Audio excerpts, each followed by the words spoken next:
हमें यही सोचना चाहिए कि I am not your dancing monkey. Means हमें जो जैसे नचा रहा है मदारी अपने जमूरे को नचा रहा है और हम वैसे ही नाच रहे हैं। मीन्स जो सोसाइटी के नॉर्म्स हैं, जो सिचुएशंस सोसाइटी ने क्रिएट कर दी, हम उनको ब्लाइंडली फॉलो कर रहे हैं। हम पपेट बन गए हैं उनके हाथ में। हम कहते हैं कि ऐसे ही करें जैसे सोसाइटी हमसे एक्सपेक्ट कर रही है या लोग हमसे एक्सपेक्ट कर रहे हैं, हम वही करें। अगर हम कुछ अलग करेंगे तो सोसाइटी क्या कहेगी। नहीं, हमें ये नहीं सोचना चाहिए, पपेट नहीं बनना चाहिए। रेवोल्यूशनरीज आइडियाज थे अमरसन के। वो कहते हैं कि I want you to think for yourself. अपने बारे में सोचो, किसी का बुरा मत करो। इसका मतलब ये नहीं कि आप किसी का बुरा ही करते रहो। नहीं जी, मेरा दिल में आया आपके चांटा लगा दूं तो चलो लगा दूं। नहीं नहीं, ये बात नहीं है। लेकिन आप अपने अंदर की आत्मा को पहचानो, उसकी आवाज़ को सुनो। हम सुनते ही नहीं है उसकी आवाज़ को। अच्छाई की तरफ अगर हमें कुछ नए आइडियाज़ आ रहे हैं तो उनको बाहर लेके आए हम। उनका कहने का मकसद ये था।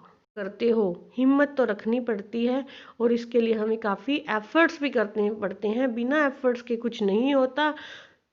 अगर हम सेल्फ रिलायंस चाहते हैं तो हम एजुकेशन के द्वारा, हेल्थ के द्वारा, एम्प्लॉयमेंट के द्वारा, होम स्टोरेज के द्वारा, फाइनेंस कंडीशन अगर हमारी अच्छी है, स्पिरिचुअल स्ट्रेंथ है हमारे अंदर, तभी हम सेल्फ रिलायंस हो सकते हैं। आपके पास पैसे नहीं है तो सेल्फ रिलायंस कैसे होंगे।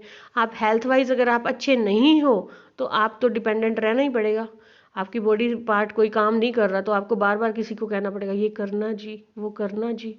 तो ऐसे होता है। अगर हमारे अंदर स्पिरिचुअल स्ट्रेंथ नहीं है, मीन्स हम अंदर से अपनी आत्मा सोल के लिए भी कुछ नहीं कर रहे, उसको भी तो खुराक चाहिए।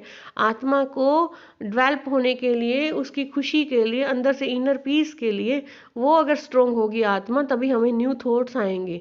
तो इसके लिए हमें मेडिटेशन करना चाहिए। तो आपको अच्छे विचार आते हैं, चाहे वो एजुकेशन के लिए अगर लेते हैं।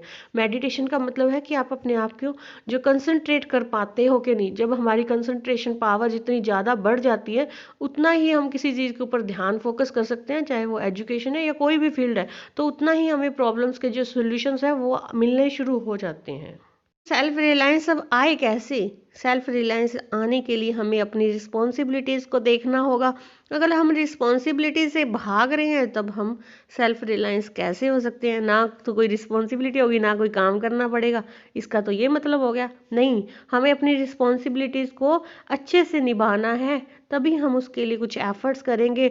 और इसके लिए आपको बी इन्फॉर्म्ड का मतलब है आपको उस चीज़ के बारे में पता भी होना चाहिए कि आप कर क्या रहे हो। Know where you are going, किस रास्ते पे जा रहे हैं, सही गलत का भी हमें पता होना चाहिए। अपने डिसीजन बनाना खुद, ये तो हमने सिखा दिया, लेकिन वो डिसीजन सही है या गलत है, सही गलत की भी तो इंसान को पहचान होनी चाहिए ना। इसका मतलब ये नहीं है कि आपको अंदर से विचार आया कुछ भी। अगर हम गलत कामों के लिए अगर हमें विचार आते हैं, इंसान के अंदर सब विचार आते हैं, positive as well as negative. तो इसका मतलब ये नहीं है कि नेगेटिव विचार आए तो हम उनको भी फॉलो करें।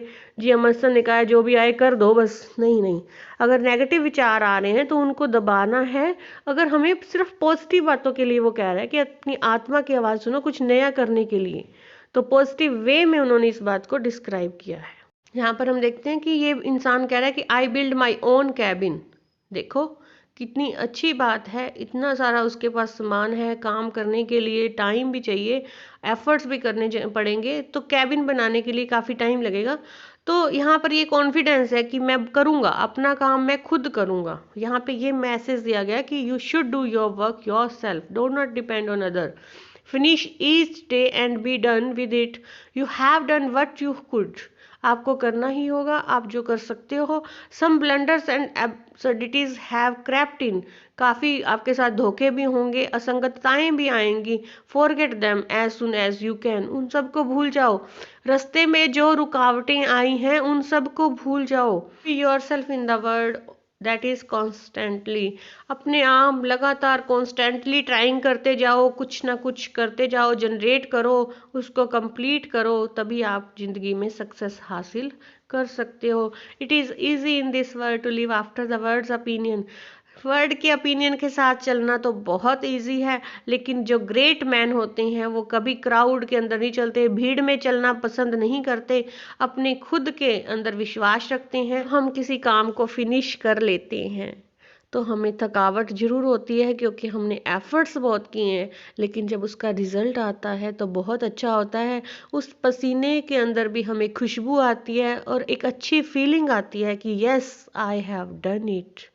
आप जैसे जैसे एफर्ट्स करोगे काम आपका इजी होता जाएगा।